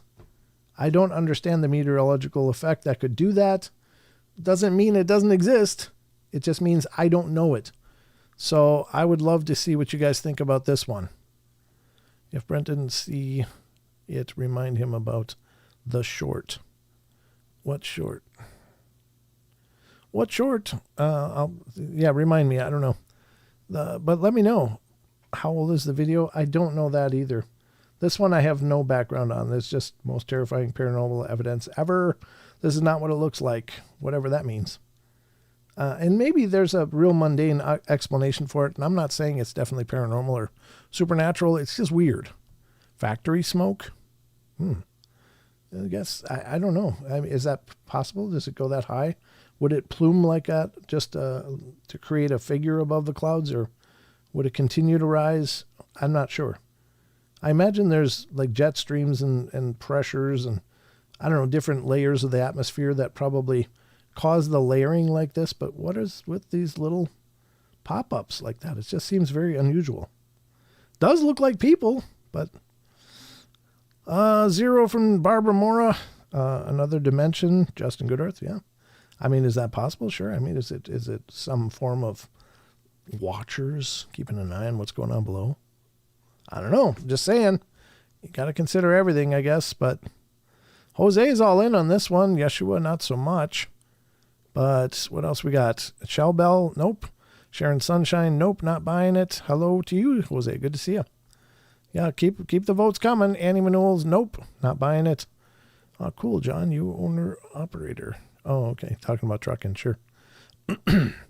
Wizard Moon, nope. Heart Flower of Light, nope. Okay.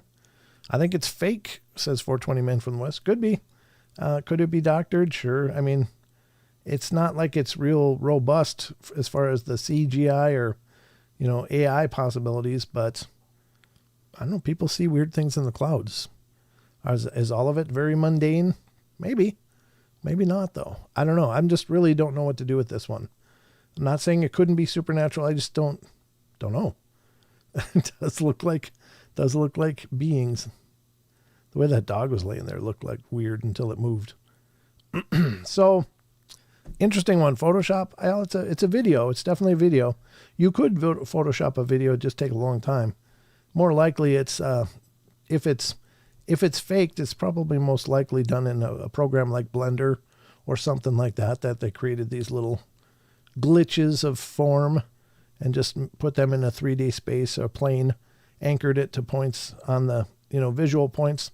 They anchor to points like this, like the line on the cloud, they'll anchor things and it'll move in real time with the frames and look like it is really there, including when they zoom in and zoom out. So it'll resize them. It's just a form of digital tracking that's used in CGI. So it could be. You can add shadows and stuff and all of that and make it look really compelling. But I'm just putting it out there. I just thought it was an interesting video, and I'm like, well, be curious to see what you guys think. Anything more? Nope, looks like that. I don't know, too weird, says Car Juice. I seen that before a while back. Can't remember what they said. Yeah, I'd love to know. If it's just a meteorological event that's just maybe less common but documented, that's fine. I'm not afraid of it not being paranormal. I'm fine with having explanation for things, but it is peculiar. It's definitely peculiar. So there you go. There's that one. We're going to do one more, I guess. We'll do one more. This one is from Dominic Wilkerson. They live in the garage. And that's about all we got to go on here. I don't remember this video. Pulled a lot of them up early last week. And so I didn't get to all of them. Obviously the last show. And this was one of them I pulled up, I think on Sunday. Last Sunday. So let's check this one out. I don't remember it. But let's have a look and get ready to vote. Oh, I went to a friend's house tonight and these guys weren't there. Oh, yeah. I remember that. I'm starting to think that they just chill at my house. In fact, there's one over there that's normally not there. That's my front door over there. But these guys? So he's driving a Tesla, and they have this weird thing that occurs, and it might just be a glitch of the sensors picking up, I don't know, people. And it could be something more, much like the Kinect cameras seem to track and pick up figures. Maybe this is similar to that. I've often said, look, if we all of a sudden had perfect vision, we would all probably collectively poop our pants because we realize that we are living and swimming in a world of spirit. So is the Teslas perhaps detecting some of that in close proximity to the vehicle with whatever technologies they're using? Are they able to detect some of this? Or is it just a glitch of the sensors that it picks up more mundane things and makes a figure out of it because it doesn't know what to do with it? And certainly that's a possibility too. A lot of times these videos have come up when people are driving through cemeteries. People are driving through cemeteries, and so a lot of people have said, oh no, it's just the headstones creating these barriers and creating these figures as if they're walking around the cemetery. But this isn't a driveway, and it doesn't seem to be any objects visible, at least, that should be triggering this. Now, we can't see if it's got something lower in the frame or anything like that, but it's interesting. They weren't at my friend's house. They weren't chilling over there. Why am I only picking them up at my house? And why are there so many more tonight than normal?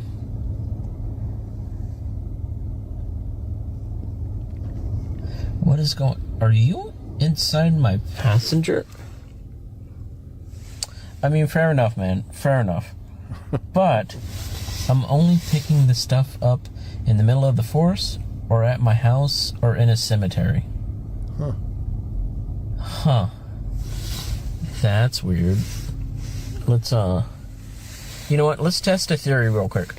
Let's turn off the headlights.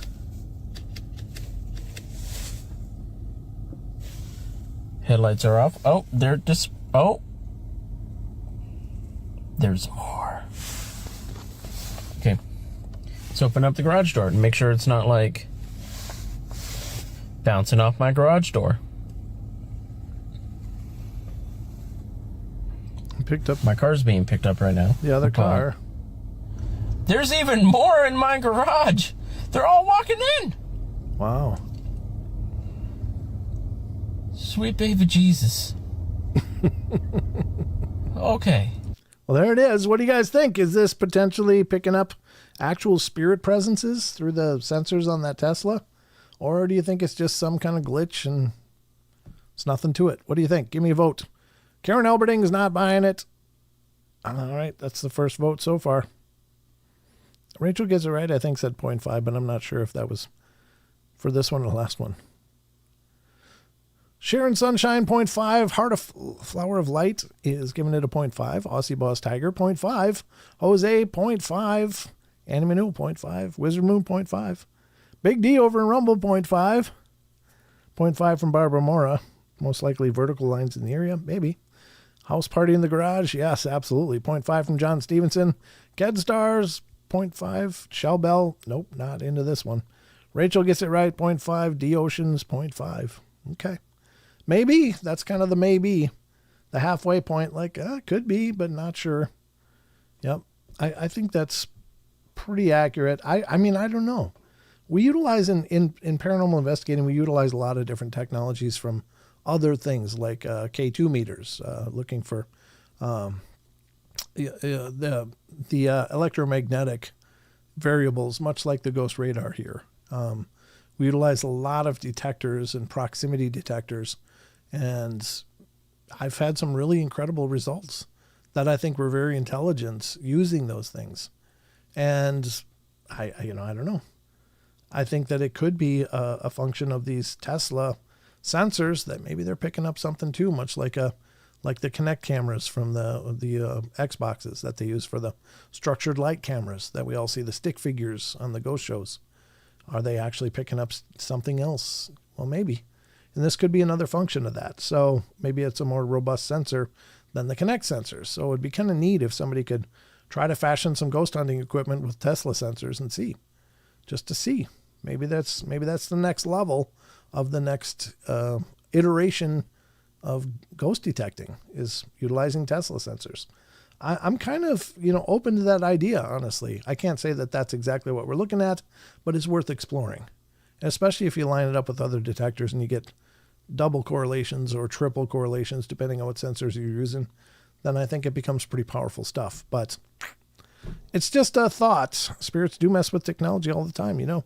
That's a good point, Jose. Yep, absolutely. I heard that Tesla parked at the cemetery once and picked up the spirits there. Yeah, I've seen that video as well. Now, a lot of people tried to debunk that, saying, no, it's the headstones. The Tesla is just confusing headstones with people, and it's modeling them as people. But I don't see anything in this frame that should be generating these. Now, there's a lot I can't see, but just taking it on what we can observe, it looks pretty interesting. So SLS cameras are just as good. Yeah, but maybe these are better. The SLS cameras are, they're kind of a dated technology. So is this a better version of that? That'd be kind of neat. I hope somebody does it. I hope somebody decides to get some Tesla sensors, maybe goes grab some sensors off some, crashed Teslas and figure something out. Configures it to see if can build some new level of ghost detection stuff. That's a great idea. I don't have the knowledge to do it. Otherwise, I'd do it and I wouldn't talk about it. I'd just build it. But I don't know. It's very interesting. There's movement on these figures, which doesn't make sense if it's just a stationary object. Why are they moving? Why is it mapping them as moving presences? That's what's weird. That doesn't make sense to me. But it could be. But worth exploring. Worth exploring. If I had a K2 meter and picked up something in the garage, then that'd be interesting. Yeah. And who knows that, K2s can be a decent tool, but they're very fallible. They can pick up a lot of things and trigger, because they weren't meant for ghost detecting. They were meant for, finding, EM problems with electric motors and electric wiring and stuff like that. So there's a lot of electricity around us. But anyway, I thought that was a good one, and I wanted to see what you guys thought. So that has been the whole examples of tonight's version of The Hell Is That? I was sent one by Josh too, but I'm going to do Josh's tomorrow along with the unknowns. We didn't get through them all, but I still have several more pulled up. But I do want to try to squeeze in one cryptid corner if we could.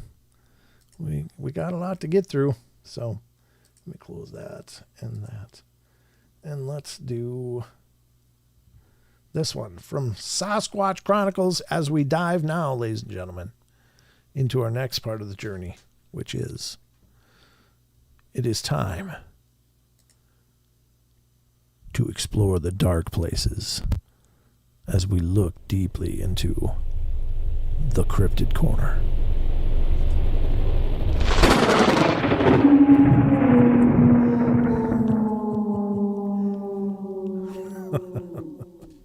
Am I being too dramatic? Sometimes a little dramatic. I'm a little dramatic sometimes. All right, we're going to explore one story for the Cryptid Corner tonight, ladies and gentlemen, and that's going to be about the journey. Now, remember, if you are still got a hankering for a lot more of paranormal and supernatural and 40 and wonder, make sure to head over to Spaced Out Radio with Dave Scott and check out his Friday show, ladies and gentlemen. Dave's the man. And he's doing 3 more hours of paranormal following the Paranormal Portal. So it's something to not miss. Dave's a great guy. I've really enjoyed befriending Dave and getting to know him, and he's turned into a fast friend. And we really have a good time together. So there it is. T-Bone linked it in the chat. If you want to check it out, it's over there on the chat window. Second message down right now. So you can go over there and hang out at 9 p.m. Pacific. Was that midnight? Is that midnight? Yeah, 9, 10, 11, 12. Midnight Eastern. And join in for 3 hours of Spaced Out Radio tonight. All right, ladies and gentlemen, it's time for the Cryptid Corner. We're going to do one story, and then we're going to call it a night. This is Hog Hunters has an amazing encounter from November 25th.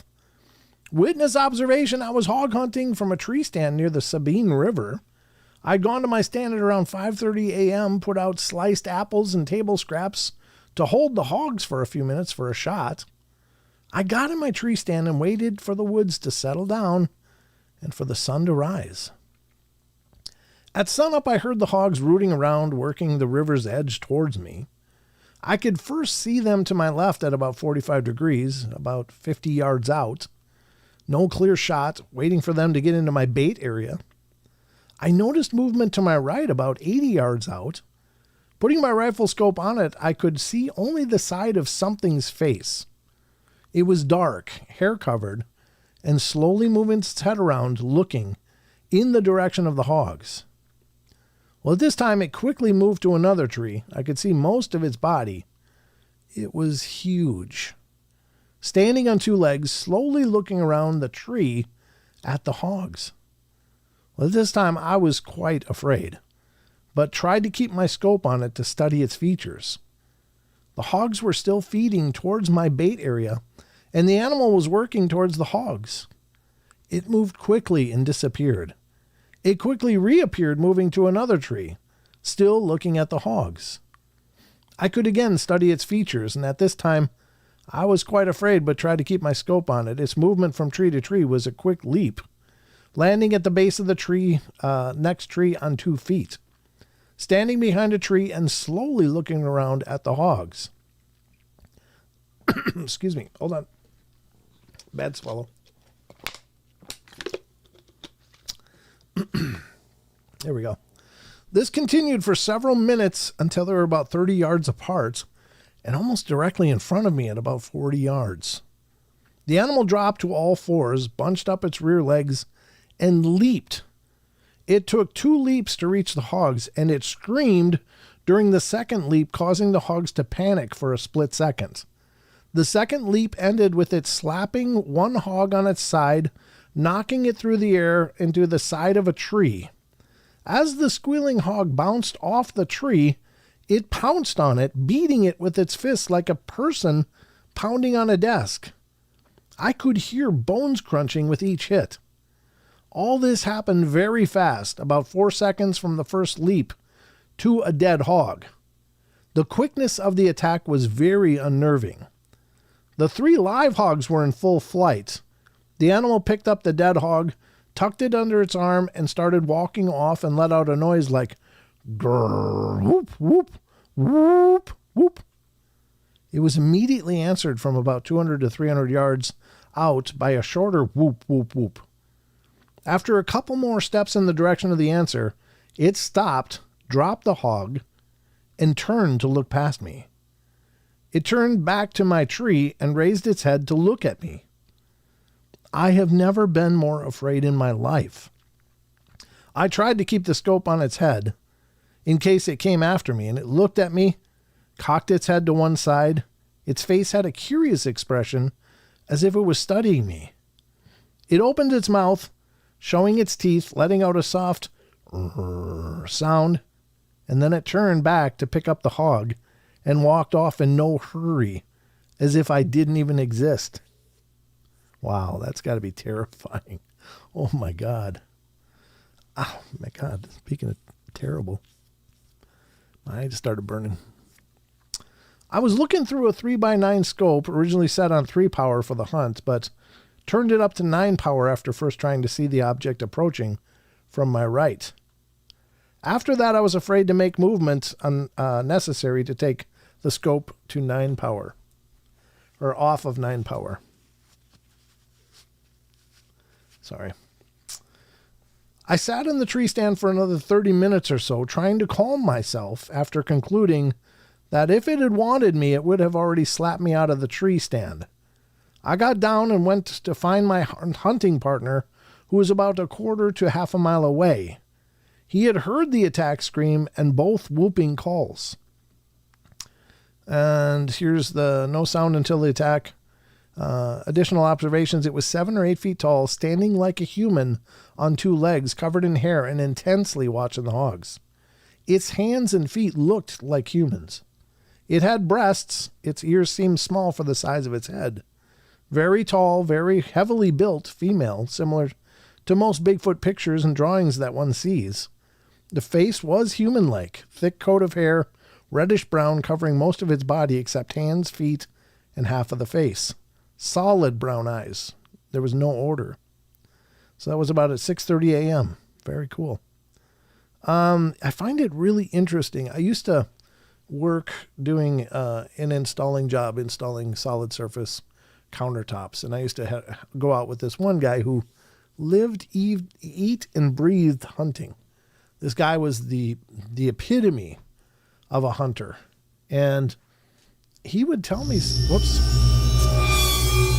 he would tell me some of his hunting techniques. I didn't really care, but I learned all about hunting, whether I cared or not, because you're in a van going to sites all the time.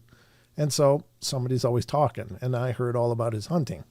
And he told me one of his techniques, which I find interesting because it's kind of repeated in this Bigfoot experience. He said he would do bow hunting. He did a lot of bow hunting. And he would get his deer in his sight. He was all about deer hunting. He told me all about it. I learned all about deer hunting. Even though I'm not a deer hunter, I know all about it. But he said he would draw back on his bow and he would be waiting. And what he would do before he released the shot, he would snort.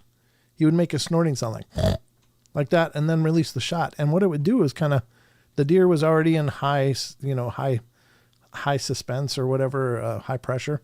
And when he'd make the snorting sound, the deer would kind of just get confused, and then the arrow would hit, and it would, be a solid shot and would drop very quickly. And that way he didn't have to run through the woods trying to find something that was maybe not critically hit. But I found that really interesting that was echoed in the way that this thing hunted. It would did the noise as it jumped just prior to the attack, just to take the pigs out of there. What the hell's going on? And put them in a state of confusion. And that's very interesting. And I don't know if that was a First Nations technique as well that my friend had learned it from, but I found that interesting to hear that echoed in this story as well. So very, very crazy. I guess maybe it is an old hunting technique. I didn't know where this guy heard about it. He never told me, but that's what he did. And then I'm hearing it from this Bigfoot story that it did one jump, and on the second jump just before impact, it was making growl noise or whatever just to confuse them, put him in a state of confusion, and boom, it was already slapping that thing into the tree and breaking its bones. So pretty incredible. So there it is. I don't know. You got to put together the pieces. That's what I love about this stuff is you have little pieces all over the place. And sometimes you can connect them and go, well, wait, that's very interesting. So anyway, that's it. That's about all we got time for, folks. We're done with the show, even a couple minutes overtime. So little minions in here. You going to help me close it? Mm-hmm. All right, ladies and gentlemen, my little man, the minion himself. That's as far as it goes. You got to lean in. All right, tell everybody good night. Good night. This is my little son, Elijah. He's my little brainchild. Smart kid. I don't know where he gets it from. Probably his mom. But anyway, he came in to say good night. So we love you all. Be good. Be kind. Be nice. Take care of each other. Help each other out. Find the magic in every day and remember to laugh as much as you can. I'll be back tomorrow night, ladies and gentlemen, for another episode, maybe another version of the Paranormal Portal. So go over and check out Dave Scott, Spaced Out Radio. It's on now. You guys take care. Love you guys. And I'll see you tomorrow night. Good night, everybody.